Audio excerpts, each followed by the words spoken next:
squares off against a professional team of Black Dragons. Oh my. We only had 2 amateur teams competing in this entire LCQ. Spoilers from the first game incoming. One of those amateur teams already gone. And then there were 7. Now we go to Skyscraper. See, can the Academy team fare the same as the main team? Operator bands rolling in. What are your expectations for this matchup, Nick? I love the Monty ban. I gotta say, I said it in the last matchup, but like when you're a pro team going up like a tier 2 team, so to speak, you know, ban off the operators that make life easy, like the Monty, especially again on Skyscraper, when that Academy team is dying on attack. That's just like the cherry on top. So far, we're seeing arguably pretty standard Skyscraper bans besides the Brava right now. Brava is very much like a targeted, okay, if you think your enemy is going to play it, you might ban out the particular operator. But other than that, you have no real reason to remove Brava from play.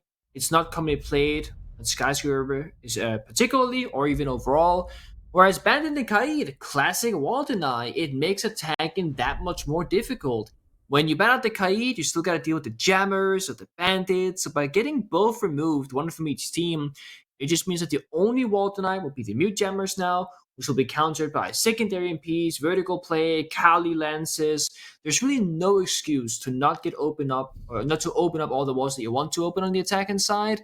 But this is, of course, Skyscraper. This is that good old defender-sided map, the pro team starting on defense.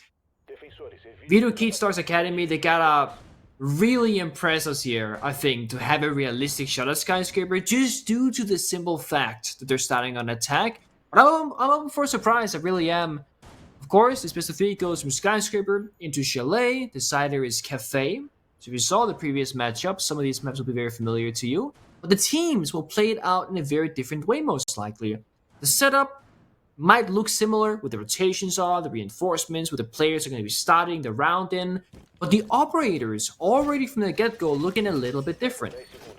We see Mute in the very first round. Why? Because Ben didn't kind of banned. We're seeing Asami being played. Why? Because it didn't get banned this time around. And for the attacks, we're always going to look at the Finga, the Iana, the Gridlock. That patch that came out just a couple of days ago, changing the grenade economy, removing them from Iana, and giving them to both the Finka and the Gridlock has really reshaped the attacking line. And I don't know what the Finka boost in the spawn is about, but you gotta feel confident now, because you're boosted from the get-go. This is our first OSA as well that we will see so far today. Of course, yes. not the first OSA, not the first OSA ever.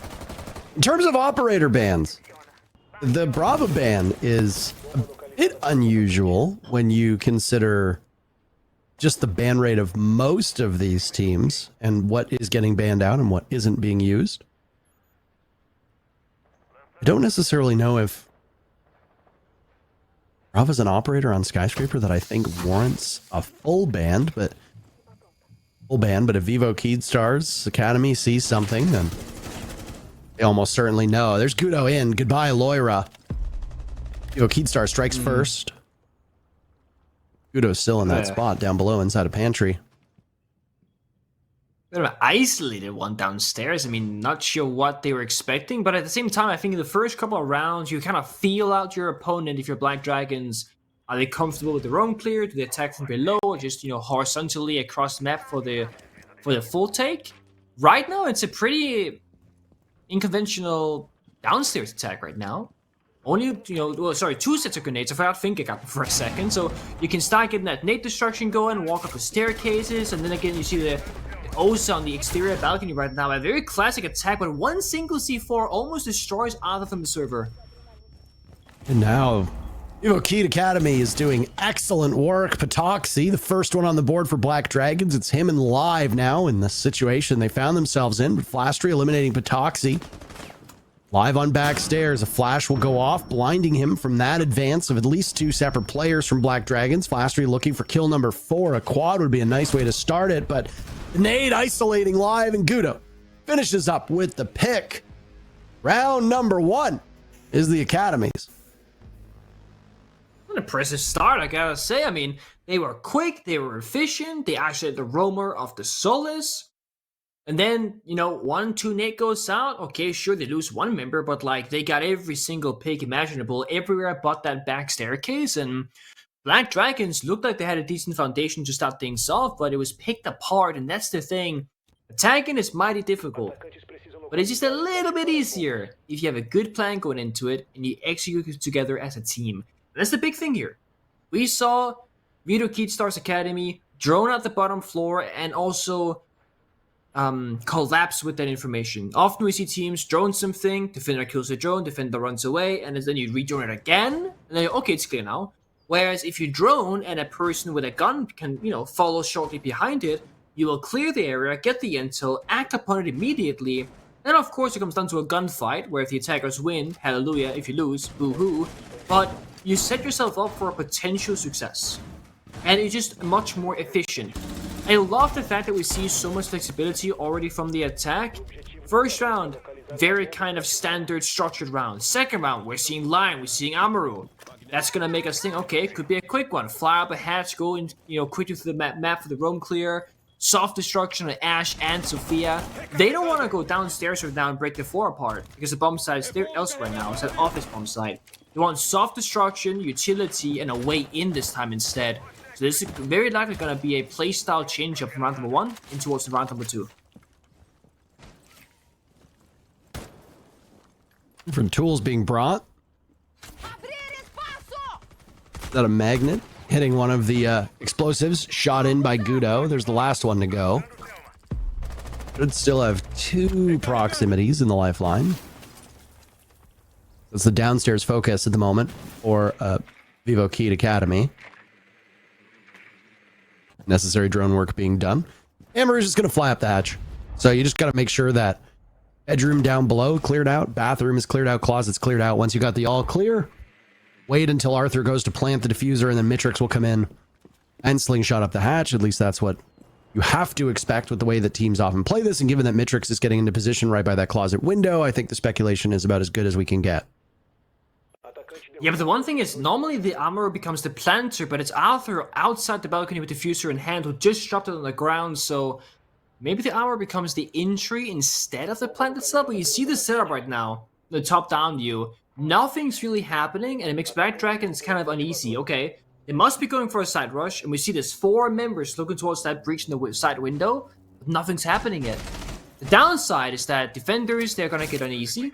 But the upside from this is that they might just be worrying about the right things, and they got a good read so far. Impact goes out, damage gets dealt, and the attackers, they have a way in though. Amaru's inside. There's Flastry to go in. Patoxy getting kill number 1. Lyra follows up. The Lion vaulting into his doom. Gudo up the stairs. This is a lot harder for KJeyd Academy this time around, as Arthur gets 1 pick inside a terrace. 4 more will need to follow, or the round is Black Dragons.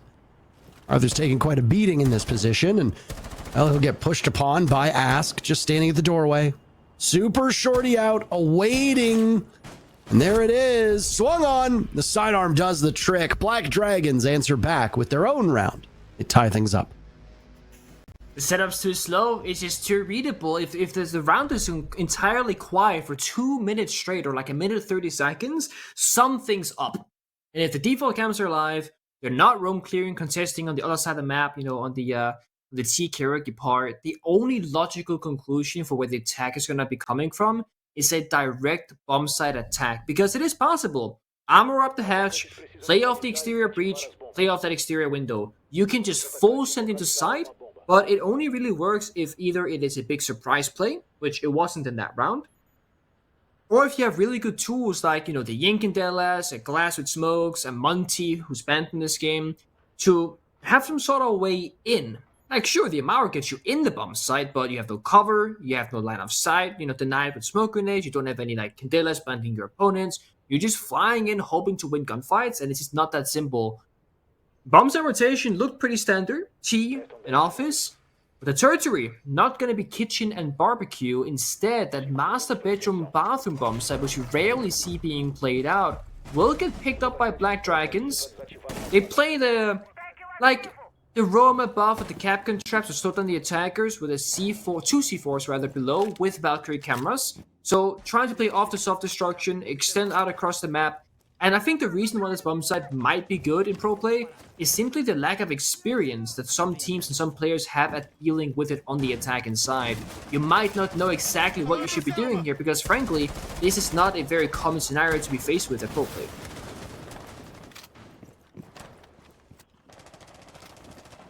The office extension is not particularly unusual for what we see in this map.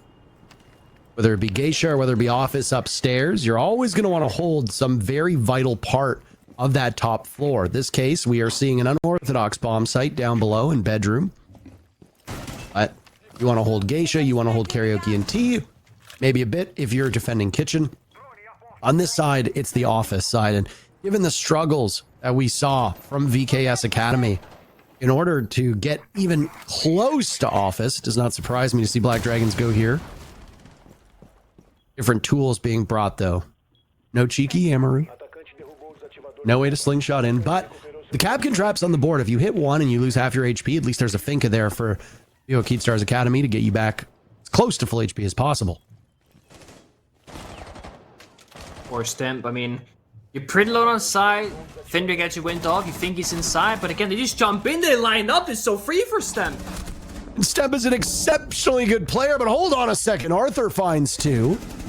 Trading out a lot of HP. He was the last one alive. A flash now from Flastry inside a terrace. Taken away by Loira from the back. There goes Arthur as well. Two in a row from Black Dragons. Just as we saw in the very first best of three earlier today, the pro teams struggle with round number one. Maybe it's overconfidence, hubris, who knows? But they managed to course correct. Black Dragons riding the quote-unquote favorable side of Skyscraper. They're up 2-1. They're going to go to Kitchen, which means that within 4 rounds, we've seen every single bomb site on this map. And it's another case of KJeyd Stars Academy just going for a very quick, direct, or seemingly direct bomb site execute. Sure, they still, did their due diligence up above. They breezed open the office wall to deny the vertical line of sight and the soft destroyable floor. But then they just 2-3-man jump in the side window, or leading to the bomb site at least. And they just kind of die and get caught off guard. And the worst thing is, 20 seconds before they jumped in, a member of the attack droned the bomb site, saw Stem playing by the chassis, and then they just kind of forgot about him. Nobody looked in that direction. They both stacked up. No flashbangs went out. No nothing. And let's say theoretically that they did get in the bomb site. What then? Okay. You don't have lobby covered. You barely have vertical control. It seemed like a kind of like not a panic play, but it didn't feel like to me that the attacking team, KJeyd Stars Academy, had a good read on what they wanted to do necessarily. So they opted for the simple solution, the direct solution. And 2 times now they've done that, and both times it failed. Yet in the very first round, where they did the full map clear, the drone with the entry was basically a flawless round for them. I would love to see them go back to defaults, try and stop catching Black Dragons off guard, because it hasn't really been working out so far. Play a default round of Rainbow Six Siege, just kind of change the pace up here. Because these rounds are very vital on the attacking side. Every single round matters. Whether you get the 2-4 half, the 3-3 half can make a big difference, because defensive sides are just so favored on Skyscraper. So, powerful the Solus was just a couple rounds ago. Down goes Gudo. He looked great in round number 1. Since then, not exactly that impressive, but attacking on Skyscraper, as you've mentioned many times before, including even today, it can be quite a challenge.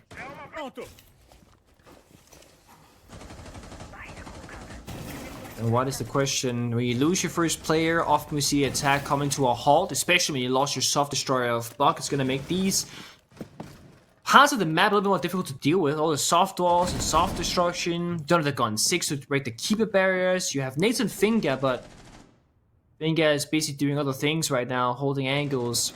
It's a 2-sided push from KJeyd Stars Academy. 2 people above. What are you doing? Ask hello?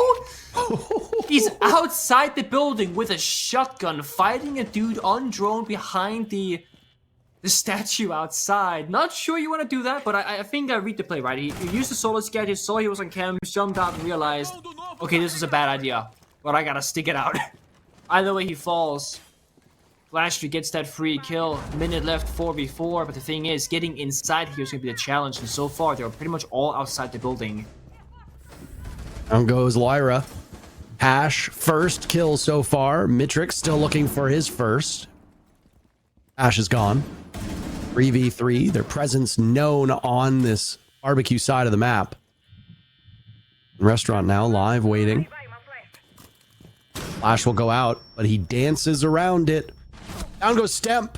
Trading back. Patoxy's there. Patoxy's looked mighty good so far, but Live will need to clutch out in a 1v2 with Diffuser in the hands of Arthur. Far enough away, and Live does not have the security of this wall as he now crouches up, just creeps up. Look for the header over by Kitchen, but there's one player coming down the stairs. Live has too many angles to cover. Gets swung upon by Arthur, and Arthur's looked real good so far. KJeyd Stars Academy wins barbecue and won the bomb site above it. Where, oh where, to beat Ego next? I mean, they've shown us they can play off our bomb sites, which bodes well for them, because if they start struggling, they can just go elsewhere. But, Ops, I actually forgot about this. Mirror is also available. Didn't even think about that. Because Skyscraper on defense, you don't have arguably that many different operators to like really change the bomb site flow with. I would say Asami is obviously one of them. You can keep a barrier, you know, create new angles, new safe spots, anchor positions, etc. But the mirror windows, especially on the office bomb site where they currently are choosing to play, you see it right now, Stimp with another mirror. That's going to watch Terrace. That's basically 1/2 of the entire push. The second one usually goes minibar down south, can overwatch that exterior breach, or you can put it on the roam across the map if you want to fortify the roam game itself. And when you pair the mirror with something like a castle or an Asami, you can really start boxing in the map, compartmentalizing it, and really kind of try and funnel the attackers into a pathway that you desire.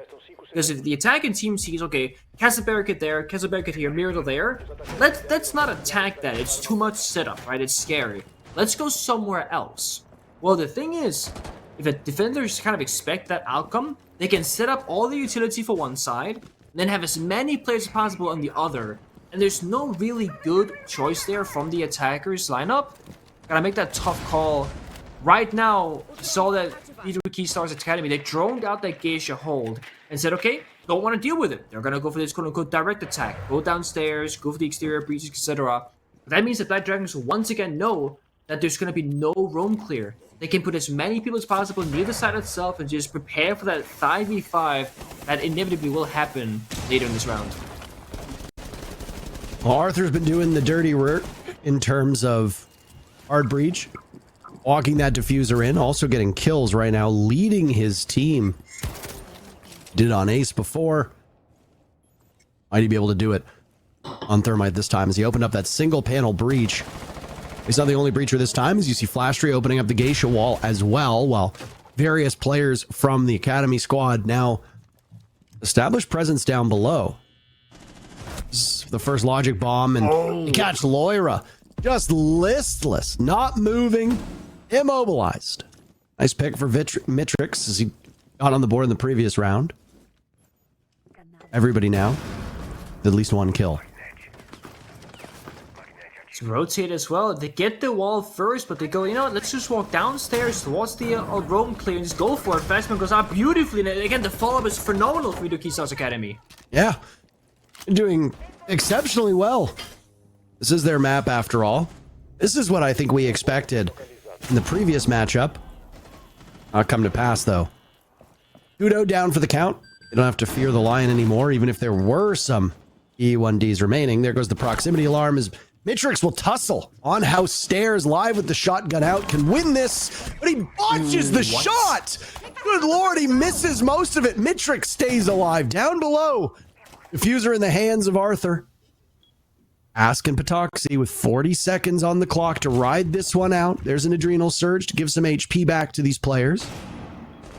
Mitrix in particular will benefit the most. One more remain in the back pocket of the Finca in the hands of Hash. When will it be used? Mitrix not able to be recovered. Down goes Ask. Patoxy will need to clutch out. There's the adrenal surge. Mitrix is back from the dead, and just too much to deal with Arthur getting the final pick. KJeyd Stars Academy now get 2 in a row. They regain the lead. 2-0, but also they're looking so confident on the injury. Don't see many teams just kind of running down the roam clear. Like, look at this. The flashbang comes through, hash swings it, has the finger boost, isn't flashed for very long, and just a sheer like 3, 2, 1, trusting your team, trusting the process, and go get the job done. You don't have very many openings that you can create for yourself on Skyscraper. Either the defender will run away from that gunfight. Of course, if that flashbang stops working, after a couple of seconds, he's gonna shoot back. You don't expect to know where he is. So you really gotta seize those opportunities in an instant when they happen. And in this case, it looks very organized. Vito Keystar's Academy. They start the round what seemed like a direct attack, and also I think, oh no, not again. It doesn't work for them. They are amazing at the roam clear. They suck at rushing the bomb site, right? But they get the bomb site open up from both angles, immediately rotate towards the geisha office side from downstairs kitchen barbecue, walk up those back staircases, and again, flashbang, nade, swing it, and then we even see them also hit the third angle. Mitrix walks up from house lobby towards the bomb site, going for that really kind of off-pace flank in the middle of the round, and he only got spotted out because there was a motion detector saying beep boop when he walked up the staircase, and yet, despite getting swung by a shotgun at close quarter range, he still wins it. So the execute is there from the side breach, the rotate to the roam clear, and the mid-round flank up towards side again. So much pressure being applied towards Black Dragons, and the big difficulty is here, they don't know which of the pressure is real and which is like phantom pressure. Because if you keep opening up the walls and the windows and the flanks are opened up, on the defense you think, okay, are they gonna go for sight? Are they gonna go for the roam clear? Is this wall clear? Is there nobody out there? Or is there? Like, you don't know these things. Especially when you haven't seen Black Dragons play Valkyrie yet. They don't have any intel to work with besides dry peeking or default cameras. And the default cameras on Skyscraper don't tell you that much more than you already know. They're not in the greatest positions on this map. In terms of utility usage right now, really just been hard destruction that's been tossed out at this point, and Ask almost losing his life as Flastry's walked into Geisha, now taking some damage himself from the hallway door. Adrenal Surge will make almost all right in the world. The rest of his teammates are topped up, but Flastry gets back to near 100%. He has to worry about the presence in the door. He has to worry about the soft wall leading to the B-bomb site. It looks like he might have taken Live down. Now Loira goes to Gudo. Stemp trades them both back. Mitrix is in, but down below. Finka still has 2 nades. Both of those can be thrown up to detonate beneath the feet of any of the Black Dragons players. Ask taking engagement over towards Terrace. This is looking like a 3-3 first half, unless Arthur and Mitrix can make some magic work. And Arthur has been excellent so far for VKS, but they'll lack him for the final play. And Mitrix will go down too. Just downstairs, toiling, twisting, twirling. Black Dragons, their third round. We are no closer to a resolution at the end of the first half. Well, that is a tie. I think a timeout here is pretty unusual, but if the first half is in the books, and you know that you're going to finish this on the opposing side, and Black Dragons, you're going on to attack, this is where your prep work really has to come into play. The difficulty of playing a quote-unquote lesser-known team in Vito Keystar Academy is that you don't necessarily watch them play very often. You don't see them in Tier 1. You might not even scrim them, depending on who your scrim partners are. Whereas, if you're Vito Keystar Academy, not only does your main roster literally play Black Dragons in the league and played them previously, but you also watch pro play. Your support staff, they analyze these exact games that Black Dragons played throughout, stage 1, stage 2, etc. So a lot of intel can be gained upon them. Skyscraper so far looking, round score 3-3, but I would say Vito Keystar Academy, especially putting up the 3 rounds on attack, looks like the more impressive team so far, and it's up to Black Dragons now to match that showcasing on attack. The confidence, the quick entry, the rotations, the decisiveness, the prep work. Because if not, I actually fear for Black Dragons. It looks like Vito Keystar Academy, yes, it's their map, could just run away with Skyscraper, which would still be a surprise, arguably, if it's a Tier 2 team against a Tier 1 team. Unfortunately, it appears that we have a tech pause as well after the timeout was called by Black Dragons. It's interesting for Black Dragons to call a timeout right before the start of the second half. I think this has been harder work than they were anticipating. Struggle to pinpoint an exact reason as to why Black Dragons were not able to prevail in that first half. Now, obviously, that might sound a little uncharitable to the fact that AKS Academy have earned their spot in the LCQ, but they're still going up against a pro team. The expectation of this matchup is that the pro team should come out ahead. That is business as usual. Pro teams should win their games, at least against amateur squads. If you're playing against another pro team, then what the hell's going to happen? I mean, at least if you're playing against other pro teams, then technically the pro teams will win. But true. I mean, it always looks easy on paper, but then there's also you underestimate your opponents. You don't prep enough, or maybe you just don't know how to prep because, again, you don't really know what these players do or what team play style they sort of have. And that's the beauty of best of threes and best of fives, is that you're not just gonna gamble, a single map or a couple of rounds where either go one way or the other, or you don't allow either team to play that adaptation game where you feel out your opponent. Okay, these guys play structured and slow. We need to adjust. Okay, these guys play really loose. We need to adjust. You go through Skyscraper, Chalet, Cafe. We have plenty of time to see both teams kind of pay their respects and analyze one another. Also, with the technical timeouts, the support staff, the coaching staff, they get to kind of share their thoughts as well as to see things unfold in front of them. And Skyscraper and Chalet, I think, is a great matchup. It's two very different maps and how they play out. And you go onto Cafe, which is more like Skyscraper than Chalet, but it's like a nice set of maps where you gotta get a change of scenery and change of pace. Whereas in the previous matchup, we saw Skyscraper into Cafe, very similar maps.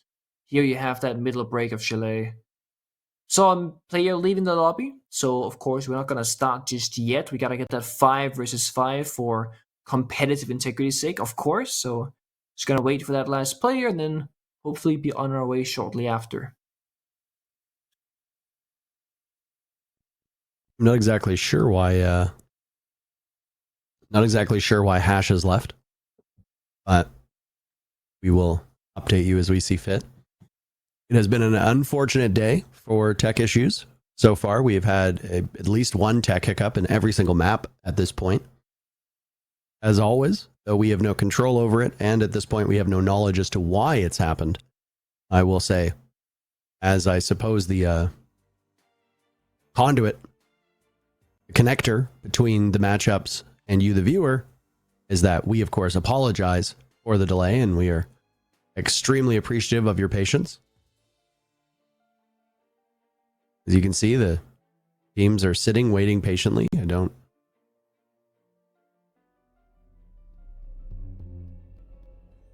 I mean, Hash's computer is pointed away from us, or monitor rather, so we can't see the reason. Yeah, that's the exact same PC that was having tech issues the first 2 weeks of Priscilla as well. Because I remember it was always was it Astro? No, what the exact player was. But whenever he was playing that specific computer, it was just not having a good time. Now it's Hash's turn. That is just a cursed position right there. Well, they're about high-fiving. Usually the sign that we're gonna go back to the server, get those fist bumps up, boom, boom, boom, let's go, woo! Get the energy up, refocus. Of course, as a viewer, you can kind of check out the match when you get those, those small breaks, the tech issues, etc. But as a player, you need to go from 110% focus to, okay, we gotta relax now, because you can't just sit there and stare at the screen intensely, and then whoop, back up to speed immediately. Now, the good thing is, if you've had a good game so far, which, frankly, every single player's gotten a kill. I know Hash says 0-0, but he rejoined, so it's not fair. He did get kills, and he did get deaths as well. Every single player has gotten some action. Live, the least, is 1-3. But let's say that you have a 3-3 half, tech issue arises, a few minutes delay, etc. We just kind of sit in your chair. If you are 0-5 in scoreline, not gotten a kill yet, not got much action, that is the worst place to be. Because you're not really warmed up, not really in it, and now you're being forced to sit on the bench further, just waiting for the game to get started, and you're still feeling sluggish. So at least for all these players in this lobby, gotten their kills, they've gotten their action, they should be somewhat warmed up here despite a small pause. And Alberta lineup already very different from both of these two teams. Of course, Peter Keystar Academy opting mostly for the ace, but sometimes the thermite. No Yingdo was seen Yeah, it was, but that's a quick bunch of kills back and forth. Okay, Gudo. Why not jump out the window? You lose Flastry first, so obviously Vivo on the wrong side of engagement number 1, but engagement 2 and 3 is tremendous and really does work in their favor. My, I'll take that if I'm them, even if you do lose the Warden. Oh yeah, I mean, yeah, Gudo's got this, okay? 3 kills so far. Jumping out, swinging out, winning out. I mean, you have basically stopped the entire push in Black Dragons because even though you didn't kill the Ying, who's like the quote-unquote execute enabling operator, you've completely stopped the roam clear, the side push, the drone, like, everything's just done for. And now it's up to Patoxy and Ask to pick up the pieces, find a couple of picks. They cannot play for the plant here. They just try and create chaos in the Ying and enable Ask to get inside this room.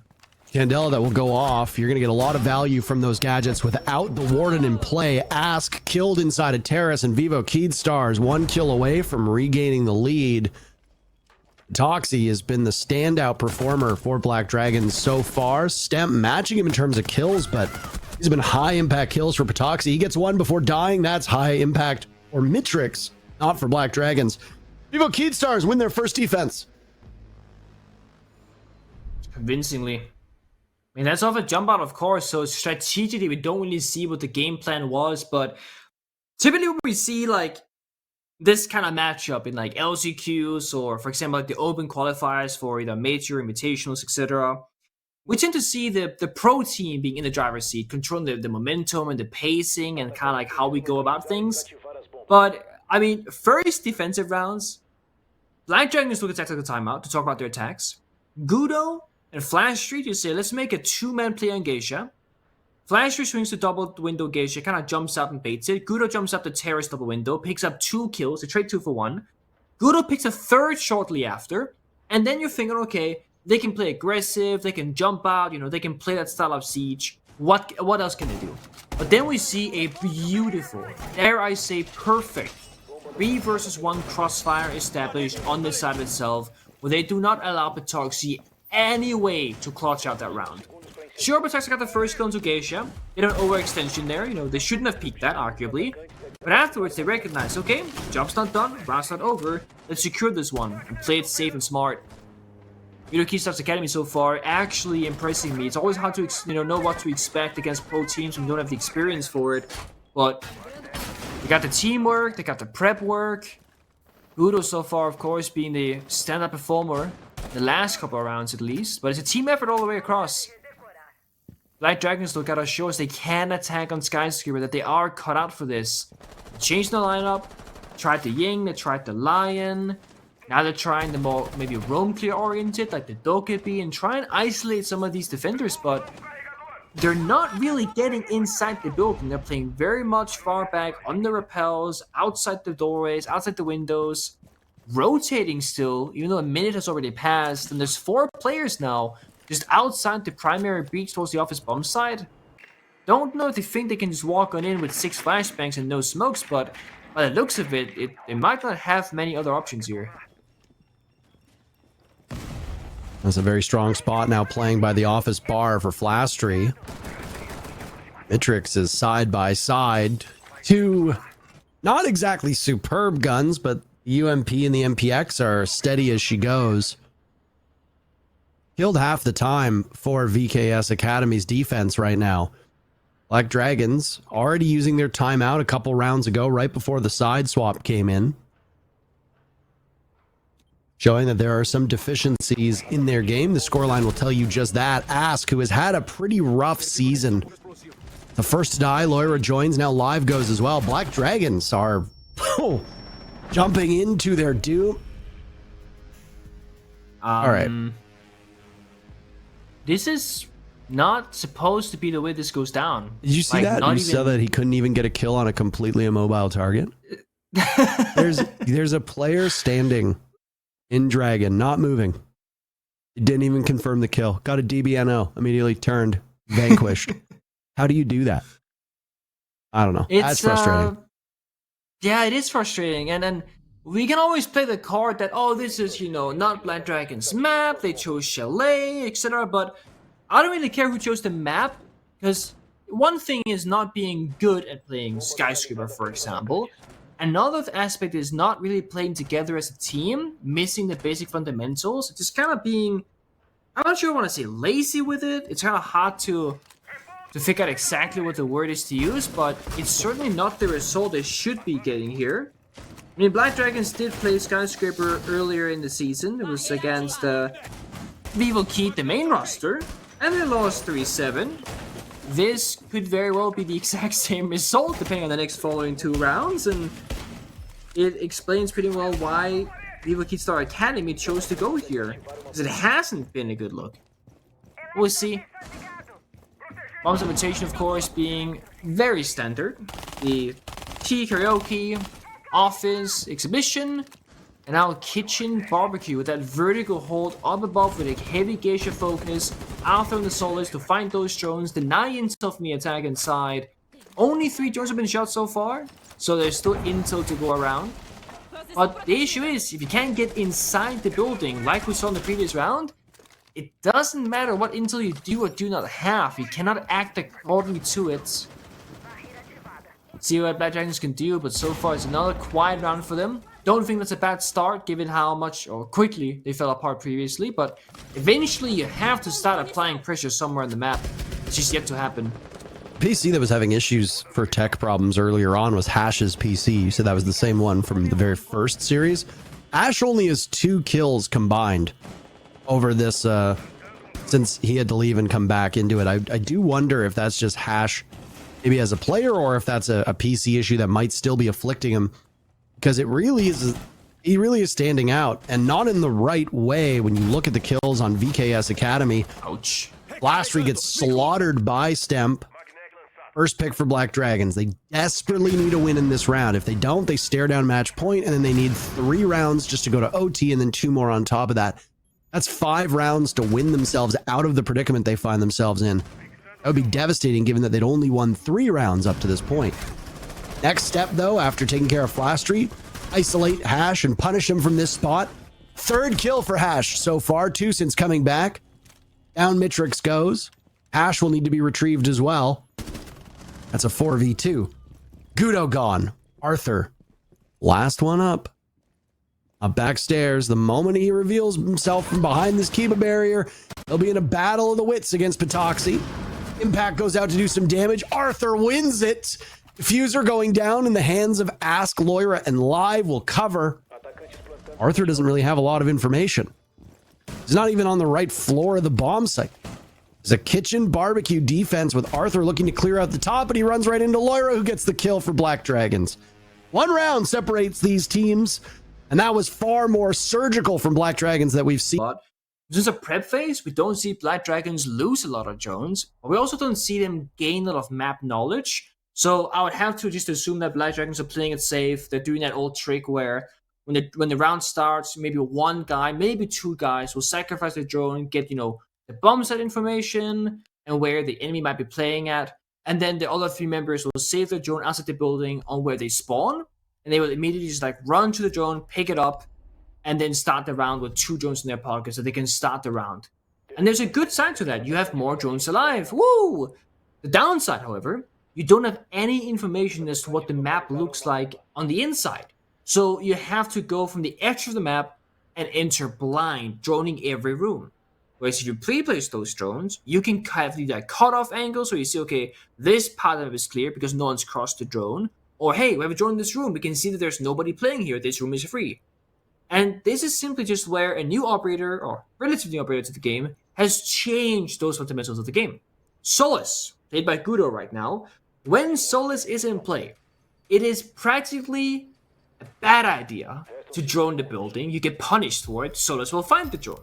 Because what Solus, what the gadget does is it's kind of IQ on defense. Activate the scanner, it's like a visor. You see any electricity gadgets, drones, utility, etc. if a guy is on his camera. And then Gudo or Solus will just say, hey, there's a drone here, go kill it. And the drone count right now already is 3 drones died in prep phase. Because again, Solus can just find them. So it kind of forces you to just be very patient with your drones. Don't drone too far ahead. Don't put rotation drones. And then again, we see this, but Toxie, he doesn't know if the window is clear. Stem doesn't know if the window is clear either, because they don't have any inside information. So they're just kind of guessing as to what the map looks like on the inside. Well, it's the one bummer with these tech problems is that we lose the legacy stats. True. I mean, we played 9 rounds, but nobody's been able to get a kill. That's actually quite impressive. Yeah, that's one way to put it. It's the pacifist run. Defenders win every round because time runs out. I mean, or if you can't kill anybody in the server, then you can also plant for free, technically speaking. Can't stop them. You org stash them, actually, that would work. You org stash the guy trying to plant, timer hits 0, defenders win every single time. Easy clap. With the LMG nerfs, we're still seeing quite a lot of the LMG used by the Finka, whose pick rate has shot up because of the fact that she got grenades back. Though we saw the spear a couple times earlier today. It's a stylistic choice, and honestly, that's the way it should be, right? Periods of time where people would bring the LMG for Zofia back in the day, but did not run it and it exclusively. Unfortunately, some nerfs to that main AR of Zofia pushed everybody towards the LMG. An unintended consequence, I'm sure. Second time we're seeing this bedroom bomb site here in the matchup now, Nick, with 1 minute to go. Flashbangs going off. The Solus Agudo down in outside, just getting so much value as they throw everything at him, trying to get him off of this spot, but ultimately finding no success so far. Yeah, I mean, they're burning Candelas just to get inside the correct room right now. It's a 5v5, 35 seconds left, so once the attackers will execute, it's going to be a bloodbath and a slaughter. Flastry and Hash getting on the board first. Flastry still playing by this. Tie game entirely possible if Black Dragons prevail right now. They've lost their Finka, they've lost their Dokkaebi. There's a flash to go down. Hash can't see anything. Patoxy slaughters him, but losing a lot of HP. But guess what? That LMG is so many bullets. Ask dies to Gudo. Time running out. Loira circling in. House side can't do anything. Patoxy, unfortunately, with 5 seconds left, not a single target wants to present themselves. Arthur with one, Gudo the other, and it's match point for Vivo KJeyd Stars Academy. You look at that, a master bedroom defense that is successful. We don't see that every single day, and it comes down again to the lack of teamwork and interact from Black Dragons. They're simply getting the building so incredibly slow, and even when they were in like Dragon and Terrors about to be like above the bomb site, they had to spend 2 or 3 Candelas to cross the doorway because they simply have not droned out the top portion of the map. They don't have time to peek down the vertical holes. They have no time to create more holes in the floor either. So it becomes a bit of a rush and a guessing game as to where the defenders might be playing at. And that's why they find themselves on the downside in that round. Because they're just kind of walking in, assuming, guessing, questioning where the defenders are playing at, what utility they have, where they can plan how to go about it. And they had drones alive, 4 or 5 in fact, when they hit that mini execute upstairs. So the drones themselves, not necessarily the problem, but also how they get used and who is using them. KJeyd Star Academy gonna extend out, of course, as expected. Office might be the bomb site, but you can't just sit in the site itself, at least you shouldn't be able to. The attackers are competent at dealing with the map that is free to them. So instead, makes it rotate, run over to Geisha, reinforce the wall, set up your utility, your jammers, your frost mats. Make the attackers work for the majority of the map. Slow them down. Again, time is a piece of utility you can use against your enemy. That's where the frost and cap can become increasingly more annoying. Same with smoke. Where the less time you have as an attacker, the faster you would like to go, the higher are the odds of you running into a trap, dying into a toxic babe, trying to get down that diffuser in the very last dire seconds of the round. No smoke in this round though. Smoke doesn't see a lot of play on Skyscraper, not usually at least. But the floors, great operator in this round.